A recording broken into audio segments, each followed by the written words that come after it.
Hello friends, स्वागत आहे तुमचं पुन्हा एकदा बाईट्स विथ प्रणू चॅनल मध्ये। आज ना बाईट्स विथ प्रणू मध्ये आपण फिश वाली रेसिपी घेऊन आलेलो आहोत। आज ना आपण कांद्याच्या पातीमधलं हिरव्या वाटणातलं बांगड्याचं फिश बनवणार आहोत। चला तर मग अजिबात उशीर न करता आपण लगेचच रेसिपीला सुरुवात करूया।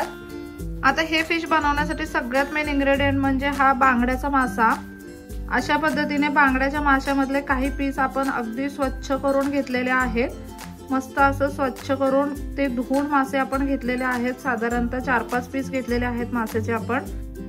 ऍक्च्युअली इथे आपण 2 मासे घेतले, 2 माशांची डोकी आपण काढून घेतले, पोटाचा आणि शेपटीचा भाग इथे घेतलेला आहे। त्यानंतर आपण इथे कांद्याची पात घेतली आहे आणि इथे काही इन्ग्रेडियंट्स घेतलेले आहेत। आता इथे ना आपल्याला सगळ्यात पहिल्यांदा वाटण तयार करून घ्यायचंय। त्यासाठी इथे आपण काही खोबऱ्याचे तुकडे टाकायचे आहेत। सुकं खोबरं घेतलंय आपण इथे। त्याच्यानंतर आल्याचे 4-5 तुकडे टाकलेले आहेत। 6-7 लसणीच्या पाकळ्या घेतलेल्या आहेत आपण इथे, त्या टाकल्या। साधारणतः 8 मिरच्या देठ काढून घेतलेल्या आहेत आपण, त्या यामध्ये टाकायच्या आहेत।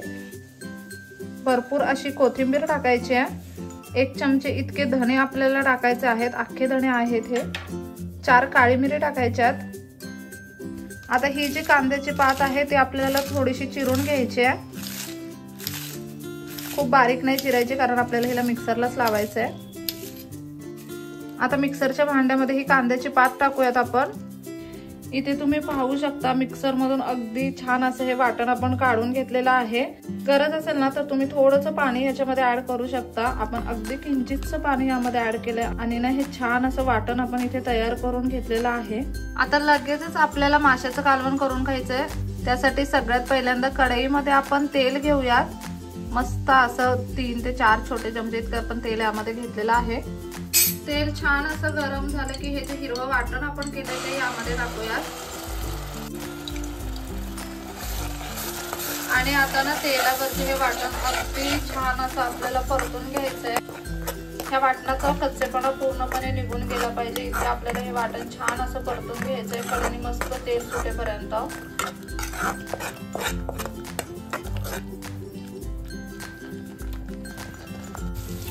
इथे तुम्ही पाहू शकता साधारणतः 7-8 मिनिटांसाठी हे वाटण आपण अगदी छान असं परतून घेतलंय। ह्याला सगळ्या बाजूने अगदी छान असं तेल सुद्धा सुटलेलं आहे।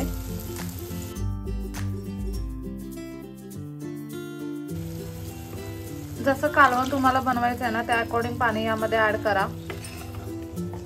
हे सगळं एकदा व्यवस्थित मिक्स करून घेऊया।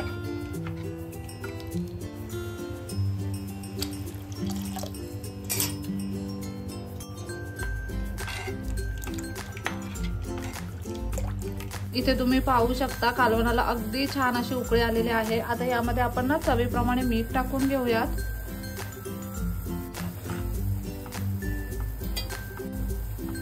आता हे जे मासे आहेत ते आपल्याला यामध्ये टाकायचे।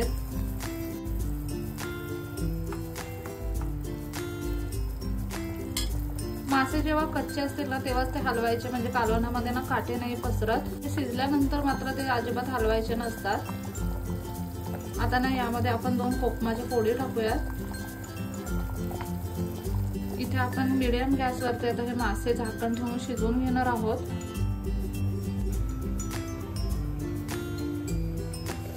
10 ते 12 मिनिटं आपण मासे अगदी छान असे शिजवून घेतलेले आहेत। अगदी मस्त असं हे माशांचं कालवण बनवून तयार आहे। मासे सुद्धा अगदी मस्त असे शिजलेले आहेत।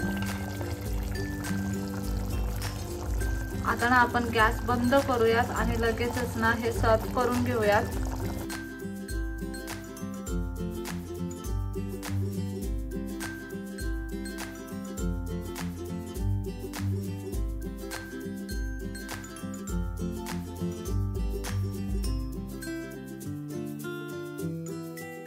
पद्धतीने ना ही ग्रीन फिश करी बनवून तयार आहे। किती सोप्या पद्धतीने बनवली तुम्ही ते पाहू शकता। आणि ना तिचा हिरवा कलर प्रॉपर मेंटेन राहिलेला आहे। आपण यामध्ये कोणताही फूड कलर वापरलेला नाहीये। जे काही इन्ग्रेडियंट वापरले त्यानेच हा छान असा हिरवा रंग आलेला आहे। तुम्ही ना ही फिश करी भातासोबत गरमागरम अशी खाऊ शकता। खूप कमाल लागते। आपण ना घेताना सुद्धा कॉम्बिनेशन तसंच घेतलं आहे। इतकी सोपी ग्रीन करी फिशची रेसिपी आहे ना, तुम्ही नक्कीच ही रेसिपी घरी ट्राय करू शकता। नक्कीच ही रेसिपी घरी ट्राय करा। व्हिडिओ कसा वाटला मला कमेंट करून नक्की सांगा। चला तर मग नेक्स्ट व्हिडिओ मध्ये भेटूया। तोपर्यंत मस्त खा, भरपूर फिरा आणि आनंदी राहा।